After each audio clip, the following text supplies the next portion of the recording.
Alright guys, here's another easy side dish for you. Corn pudding or whatever you want to call it. So a stick of butter. Actually we're using 3/4 of a stick of butter right now. Can of cream corn, 2 cans of whole kernel corn drained, 2 eggs, 3/4 of the sleeve of those Ritz crackers crushed up, salt and pepper to taste. We're going to get it all mixed up, good and combined. Take you a baking dish, spray it with Pam or cooking spray or whatever you want to. Put all your corn mixture in there. Take your remaining butter and the remaining crackers crumbled up, a little salt and pepper, a little paprika. Mix it all up good. We're going to put it all over the top of that corn casserole. Get your oven cranked up to 350 degrees. Let it go to a golden brown on top, and there you go. Easy peasy. I don't know what I just made, but these wontons are delicious. Get your oil dancing. Now go in with the diced onion. Hit it with a pinch of salt and a little bit of Cajun. Now go in with some 85-15 ground beef. Bunch of salt and a lot more Cajun. Now break it down. Now hit it with a splash of Worcestershire sauce. Now let your ground beef cool down. We want it to relax. Now we got a nice little wonton sheet. Now water down all the corners. Go in with your fillings. Grab 2 corners and pinch one side. Tuck them down. And now pinch in the other corners. And now we have this cute little meat pillow. You can even do cream cheese if you like. Now let's toss them into the air fryer for a couple minutes. These took about like 7 minutes at 325. And now we have final product. And now bismillah. Honestly, we get a lot of questions about my dip. This is how my mama used to do it. I'm about to learn, y'all. Let's get it. Mayonnaise. If you don't like mayonnaise, scroll up, watch them girls twerk. Mustard. Ketchup. Worcestershire sauce. Orleans Perron. Garlic powder. Black pepper. Onion powder. Cajun 2-step cayenne. Tony Sacheries. A little Tabasco. Mix that up. Mix it all together. Man, you can eat that on a cracker, dude. Paella, dude, that's good. Fried fish, hamburgers, any ball seafood, that's money. Today, we're cooking chicken fried rice on the Blackstone. Start with 2 large chicken breasts, cut into strips, then cut into cubes. Chop up some garlic. Dice 1 onion. Add 2 tablespoons of cornstarch to your chicken, a pinch of baking powder, a squirt of vegetable oil, a squirt of soy sauce. This is going to keep your chicken moist and give it a nice crust. And don't forget the pepper. Use your wok if you want. Start with vegetable oil. Add the chicken. Add the onions and garlic. Chicken's cooked. Add the rice. And the peas and carrots. Add some butter. 4 eggs. Mix it all together. Sesame oil. Dark soy sauce. Soy sauce. If you've got to spend Halloween at home, then you might as well learn how to make your own candy bars. Today, we're going to be making Twix. It's been a while, but you know what to do. Preheat that oven to 350.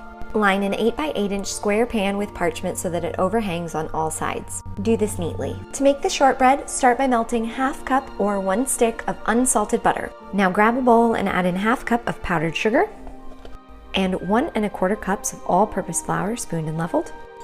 Whisk to combine, then add in that melted butter. Spread dough evenly into prepared pan and bake. For the caramel, you need 1 cup of sweetened condensed milk in a pot, 4 tablespoons of unsalted butter, and 1 tablespoon of brown sugar. Pop this on the stove over medium heat and cook until it's golden brown.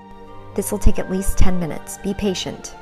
Once it's thickened up and it's this golden brown color, remove from the heat and add in a pinch of salt. Pour the caramel over the baked crust. Check my page for part 2. I have never made this for someone that didn't like it. It's even kid approved, and it's also one of my favorite dishes.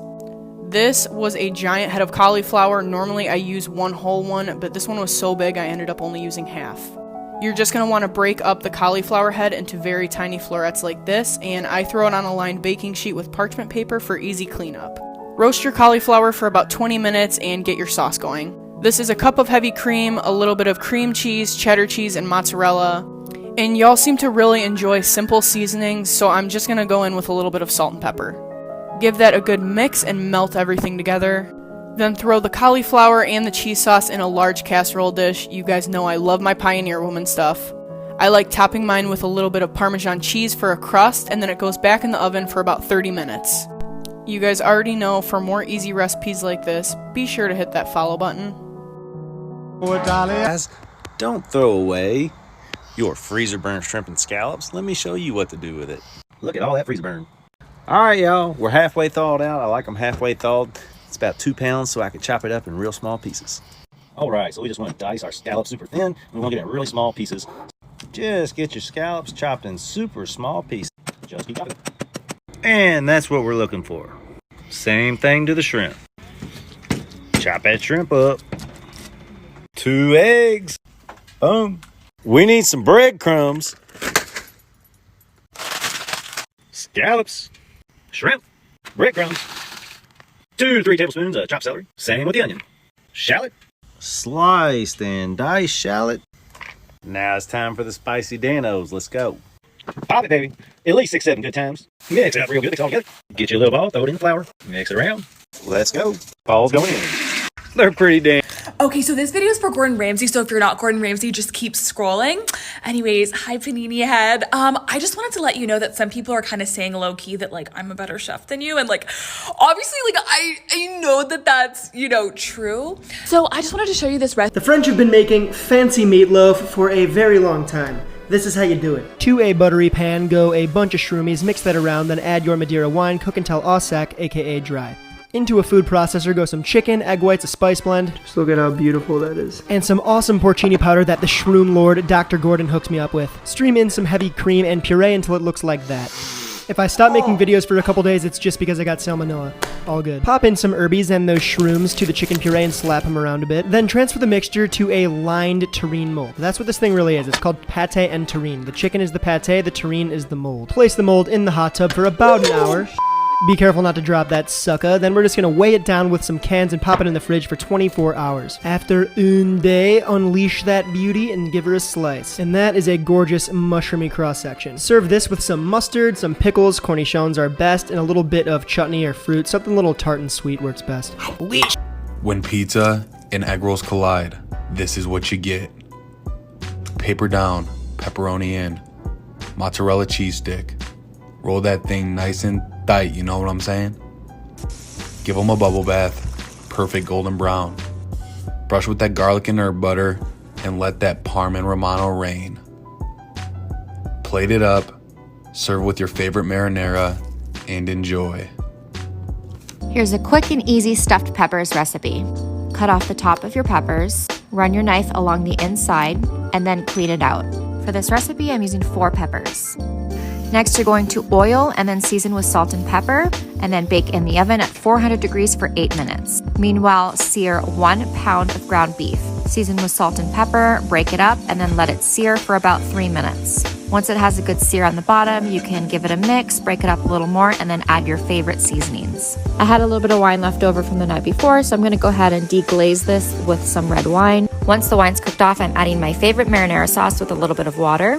Bring that up to a boil and then turn it down to a simmer for about 10 minutes. My peppers are done, so I'm going to remove those from the oven. Now I'm turning the heat off the stove, adding some shredded cheese, and then covering for a few minutes until it has melted. Stuff your peppers with the meat sauce, add some extra shredded cheese on top, and then cook in the oven at 350 for 8 more minutes. 2-ingredient high-protein wrap. Blend eggs and spinach. Pour into a pan on a medium heat and let it bubble. And there you have it. You can fill it with any filling you like. Today I'm making a delicious halloumi wrap. It's low carb and grain free. Alright, stay dialed in for the next minute and I promise you won't regret it. I'm going to start off with some roasted garlic. If you have a cocktail shaker, here's a quick little trick for removing the skin. 6 years of bartending and you pick up a thing here or there. What up, Club Dub? Season with salt, pepper, and olive oil, then throw in the oven to roast for about 30 minutes. Once golden brown, we're going to get that pureed, then prep our onions. Start by sweating them out in some butter, then I'm going to add Worcestershire, Dijon mustard, and my homemade marmalade. Sweet, savory, and spicy. Let these guys cook down for a good 45 minutes or so, and when you start to notice this black stuff on the bottom of the pan, it's time to take out the onions. It might seem like it's burnt, but trust me, that's all flavor. We're gonna deglaze the pot with some red wine and beef stock. Set that aside, now it's time to build the sandwich. We have our garlic puree, some nice shredded Gruyere, our caramelized onions, more cheese, top it off, and then I tried out this sheet pan idea for cooking a bunch of sandwiches at once and ended up with this. A deconstructed French onion soup, grilled cheese. It might get a little messy, but this. Feeling sick? Let's make chicken soup. Celery, chop. Carrots, chop. Onion, boom. Whole chicken, chicken in the pot, veggies. To the party. Cover with water, bay leaves. Bring to a boil, simmer low until it's done. Done. You're gonna drain it, keep the stock. Like this. Dice your carrots, boom. Dice your celery, boom. Dice your onion, boom. Some thyme, boom. Same pot, butter. Everybody goes to the party. Boom. Salt and pepper, slice and dice. Everything but bones and skin. Done. Add your stock. Sazon, add it. Chicken bouillon, add it. Add salt to taste. Bring to a boil. Noodles, add them. Boil about 10 minutes.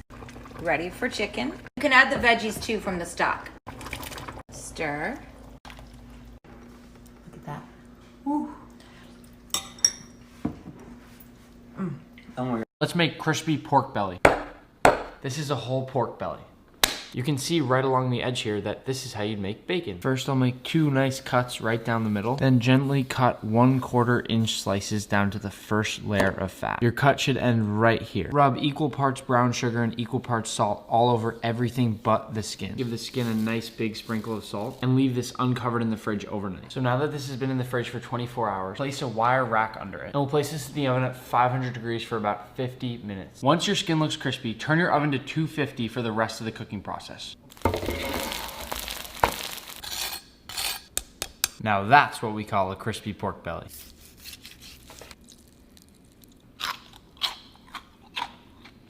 Holy shit, that's good. If you're eating chicken wings and your bones don't look like this, you're doing it wrong. I'm one of those people who could eat chicken wings multiple nights out of the week. I never get sick of them. I used to always get wings from restaurants, but I never knew how to make them myself.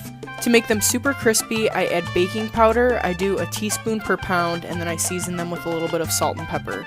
I throw them on a lined baking sheet with parchment paper for easy cleanup and put them in the oven for 30 minutes on 350.